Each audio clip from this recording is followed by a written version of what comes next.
Barrister داؤد غزنوی ہمارے ساتھ ہیں۔ بیرسٹر داؤد غزنوی نے ڈاکٹر عافیہ صدیقی پر ایک کتاب تحریر کی جس کا ایک انگلش ورژن ہے اور ایک اردو ورژن ہے۔ بہت شکریہ ڈاکٹر بیرسٹر داؤد غزنوی صاحب۔ چونکہ عافیہ صدیقی ایک بار پھر پاکستانی خبروں میں سامنے اس لیے آئیں کیونکہ ان کی بہن ڈاکٹر فوزیہ صدیقی اور سینیٹر مشتاق جماعت اسلامی کے وہ ان سے ملنے کے لیے گئے۔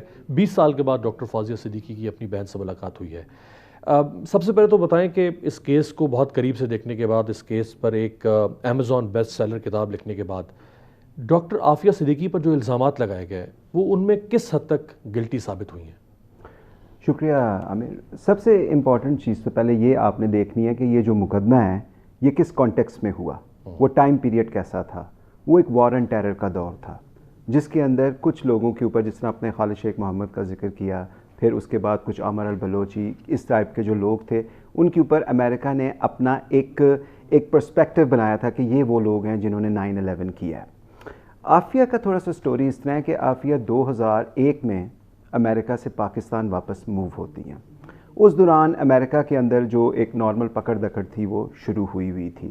تو اس دوران ایک دفعہ عافیہ کو اور اس کے ہسبینڈ کو، جو ایکس ہسبینڈ تھا، ان کو ایک دفعہ FBI نے جو ہے وہ کویسچنز کیے، لیکن وہ ایک کویسچنز کا سیشن تھا۔ اس کے بعد یہ فیملی پاکستان میں واپس موو ہو گئی۔ 2003 کے اندر ایک اس کو بالٹیمور گیسو لائن کے طور پہ نا ایک کنسپیرسی امریکہ کہتا ہے ہیک ہوئی ہے۔ اس کے اندر جو ہے انہوں نے عافیہ کے نیم کو امپلیکیٹ کیا۔ اچھا، یہ مارچ 2003 کی بات ہے۔ اس دوران اس کے اندر جب انہوں نے پکڑ دکڑ پاکستان میں شروع کی تو جو ایک سٹرانگ پرسپیکٹیو اور نیریٹیو ہے وہ تو یہی تھا کہ عافیہ کراچی سے اپنے ماموں کے گھر آنے کے لیے مطلب کہ پنڈی آنا چاہتی تھی، چاہے وہ ریلوے اسٹیشن تھا یا بائی ایئر تھا، یہ کوئی کنفرم نہیں ہے۔ تو اسی دوران وہ غائب ہو گئی، یعنی جیسے وہ کراچی سے پنڈی کے لیے نکلنا چاہ رہی تھی تو انہیں وہیں سے راستے سے انہیں غائب کر دیا گیا۔ ٹھیک ہے، اب یہ 5 سال کا ایک پیریڈ ہے، 2003 سے 2008 کا۔ اس دوران عافیہ جو ہے اس کا کوئی پتہ دنیا میں نہیں تھا کہ وہ کہاں پہ موجود ہے۔ تو ایک ویسٹ میں ایک نیریٹو بلڈ اپ ہوا کہ یہ لیڈی القاعدہ ہے، یہ سب سے بڑی دہشت گرد ہے، اس کے بہت زیادہ کنیکشنز ہیں ٹیررسٹ لوگوں کے ساتھ۔ تو اس کو ایک نیریٹو بلڈنگ سے پروسیس کیا گیا۔ آپ نے چونکہ امریکہ میں جو کیس چلا ڈاکٹر عافیہ پر، وہ ڈاکومنٹس بھی آپ نے قریب سے دیکھے ہیں۔ آپ نے ڈاکومنٹس کا مطالعہ کیا ہے اور اس کتاب میں اس کا حوالہ موجود ہے۔ تو کیا عافیہ صدیقی کا القاعدہ کے ساتھ کوئی لنک اسٹیبلش کر سکا امریکہ؟ اچھا، انٹرسٹنگ بات یہ ہے کہ جو اتنا بڑا جب انہوں نے ایک نیریٹو بلڈ اپ کیا ایک پرسنالٹی کے بارے میں، عدالت میں جب پروسیکیوشن نے اپنا کیس رکھا تو اس میں انہوں نے کہا کہ ہم نے اس چیز پہ بحث ہی نہیں کرنی کہ وہ القاعدہ کی تھی یا طالبان کی تھی، یہ ہمارا کیس ہی نہیں ہے۔ ہمارا ایک سمپل اٹیمپٹڈ مرڈر کا کیس ہے جو امریکن آرمی آفیشلز کے اگینسٹ مطلب غزنی میں ہوا ہے، اسی کے اوپر ہم نے کنسرن کر کے 86 سال سزا کیسے ہو سکتی ہے اگر وہ اب مرڈر ہوا بھی نہیں، اٹیمپٹڈ مرڈر تھا؟ جی کسی کو مرڈر وہ کر نہیں سکی اگر انہوں نے کوشش بھی کی ہوگی تو۔ اچھا، انٹرسٹنگ بات پتہ کیا ہے، دیکھیں یہ جو کیسز تھے نا اس دور میں، یہ بڑے سائیکولوجیکل طریقے سے کیونکہ امریکہ میں جیوری ڈیسائیڈ کرتی ہے کہ آپ گلٹی ہو یا نہیں۔ ساؤدرن ڈسٹرکٹ کورٹ جو ہے جہاں پہ ورلڈ ٹریڈ سینٹر تھا اس سے ایک فاصلے پر ہے، تو جو بھی آدمی ساؤدرن ڈسٹرکٹ کورٹ جاتا ہے وہ اس گراؤنڈ زیرو کو گزر کر جاتا ہے۔ تو ان کو ڈیلی بیسس پہ یہ ایک چیز دکھائی جاتی تھی اس مونومنٹ سے کہ بھئی یہ ہے وہ خاتون جس نے یہ اس گینگ کا حصہ ہے جنہوں نے یہ کام کیا ہے۔ تو ہوا اس طرح کہ عافیہ جب عدالت میں آئی تو پہلے تو she was not physically fit اور ایون ناٹ مینٹلی فٹ۔ 8 سے 9 مہینے تو اس کو کارسول میڈیکل سینٹر میں بھیجا گیا that she became competent to stand the trial. پھر اس کے بعد جب اس کے لیے وکیل ہائر کیے گئے تو اس وقت بھی وہ اتنی کمپیٹنٹ نہیں تھی کہ وہ اپنے وکیلوں کے ساتھ کمیونیکیٹ کر سکتی۔ تو اس دوران کافی زیادہ جو ہے نا پرابلمز یہ کریٹ ہوئے کہ کمیونیکیشن گیپ تھا between the lawyers and Aafia, جس کے دوران عافیہ نے کافی زیادہ جو ہے کورٹ میں کچھ اس طرح کا مطلب بیہیو کیا جس کے ذریعے جو جیوری تھی وہ یہ سمجھتی تھی کہ شاید یہ گلٹی ہے۔ تو جو ڈاکٹر عافیہ کے وکیل دفاع رہے امریکہ میں، کیا وہ صحیح طرح سے کیس کو پلیٹ نہیں کر سکے؟ دیکھیں آپ کو میں ایک بات بتاتا ہوں، جب عافیہ کا کیس گیا تھا نا کہ یہ مینٹلی کمپیٹنٹ ہے کہ نہیں ٹرائل کے لیے، اس وقت یہ وکیل ہائر نہیں ہوئے تھے۔ گورنمنٹ آف پاکستان نے یہ وکیل ہائر کیے تھے جب اس کو کمپیٹنٹ ڈکلیئر کر دیا گیا تھا۔ Competent for mentally fit for the trial. ٹھیک ہے. تو جب تک وہ mentally fit نہیں تھی ٹرائل شروع نہیں ہو سکا. نہیں شروع ہی نہیں ہو سکا. وہ 9 مہینے ڈیلے رہا. 9 مہینے ڈیلے رہا. 9 months ڈیلے رہا. اچھا اب اس دوران جب وہ وکیل ہائر کیے گئے, اب ان کو آپشن کیا تھا کہ جج نے یہ چیز ڈکلیئر کر دی کہ she is mentally fit for the trial. اب آپ کو ایسے ہی مدعی کے ساتھ جانا تھا, مطلب اکیوز کے ساتھ.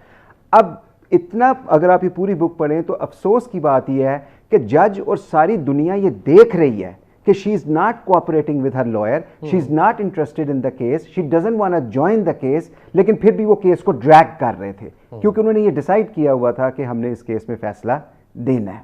پھر آخر میں یہ مسئلہ ہوا سب سے بڑا کہ عافیہ کے وکیلوں نے یہ ڈیسائیڈ کیا کہ عافیہ ٹیسٹیفائی نہیں کرے گی. ٹھیک ہے. اور اس کی والدہ اور گھر سے بھی بڑا زیادہ یہ پریشر ڈالا گیا کہ عافیہ آپ نے ٹیسٹیفائی نہیں کرنا. پر کیونکہ وہ 5 سال ایک سیکرٹ پرزن میں رہی ہوئی تھی, شی واز ناٹ سیکرٹ پرزن جو امریکہ میں بگرام میں جو دنیا میں 9/11 سے دور میں بنے تھے.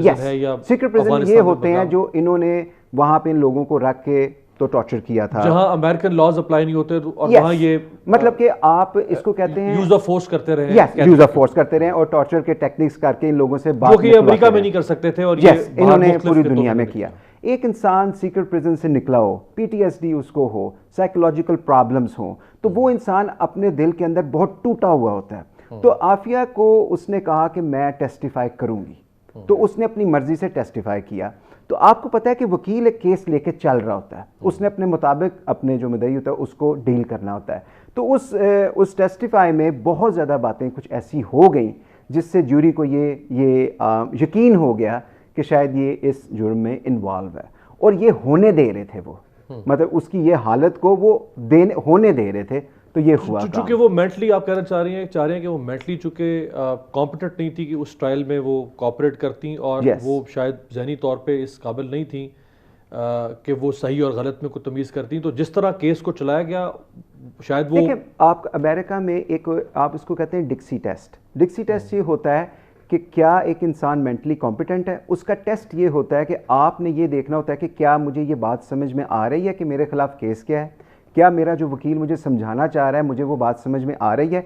تو اگر ایک انسان اپنے وکیل سے کوآپریٹ ہی نہیں کر رہا تو آپ نیچرلی اس کو کیا ڈیسائیڈ کریں گے کہ یہ بندہ کمپیٹنٹ نہیں ہے, فٹ فار دا ٹرائل. لیکن انہوں نے اس ٹرائل کو ڈریگ کیا, اور پھر آخر میں جب سزا دی, جس طرح آپ نے پہلے بھی ایکسپلین کیا, سزا تو اس کی 20 سے 30 سال جو ہے نا نارملی بنتی ہے.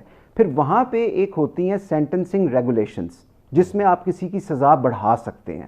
تو انہوں نے کچھ ایسے ڈاکومنٹ ایف بی آئی کے تھے جس میں انہوں نے یہ بات کو ایز اے کیس نہیں پروو کیا, لیکن آپ ایک ایز اے انہانس جو ہوتی ہے نا کسی کی بھی سینٹنس, اس کو کرنے کے لیے وہ ڈاکومنٹ کا سہارا لے سکتے ہیں.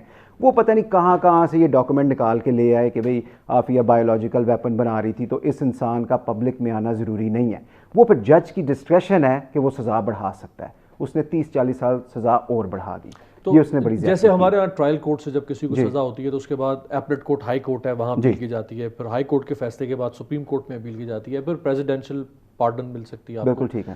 تو عافیہ کو جو ٹرائل کورٹ سے سزا ہوئی ہے اس کے بعد وہاں کی امریکی ایپلیٹ کورٹ جو ویری نیکسٹ ہو سکتی ہے, اس میں کیا اپیل نہیں ہو سکتی؟ اس میں ہوا یہ تھا کہ گورنمنٹ آف پاکستان نے سب سے پہلے تو جو ٹرائل کورٹ تھا اس میں $2 ملین ایلوکیٹ کیے تھے, جس کی وجہ سے ہمیں 3 لائر جو عافیہ نے کیے تھے.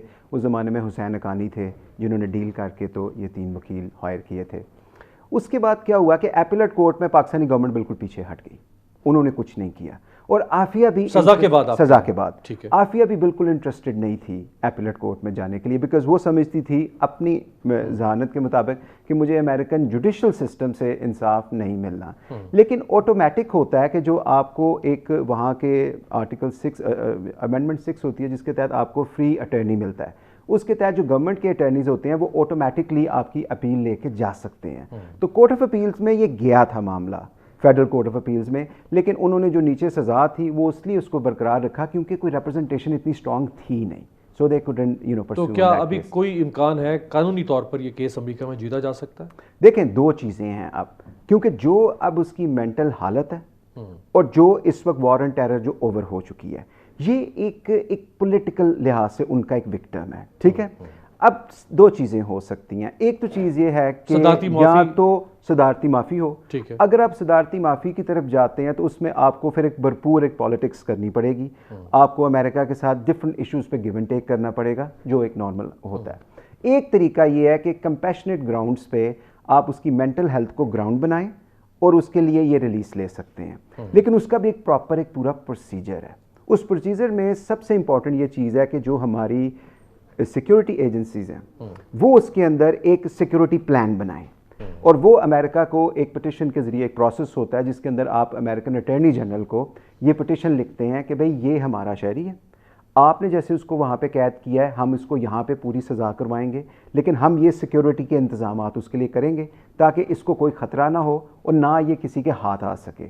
تو یہ جب تک ہماری سیکیورٹی ایجنسی یہ پلان نہیں دیتی اس کے علاوہ یہ کام ہو نہیں سکتا. کیا امریکہ کے ساتھ ہمارا ملزمان کا یا مجرمان کا تبادلے کا قانون ہے؟ ایسا کچھ نہیں ہے. یہ اسی قانون کے تحت ہو سکے گا؟ نہیں, یہ ایک سیپریٹ ہوتا ہے, اس کو کمپیشنیٹ ریلیز گراؤنڈ کہتے ہیں, وہ امریکن قانون میں اس کی ہے گنجائش. بہت بہت شکریہ. بیرسٹر داؤد غزنوی صاحب ہمارے ساتھ موجود تھے.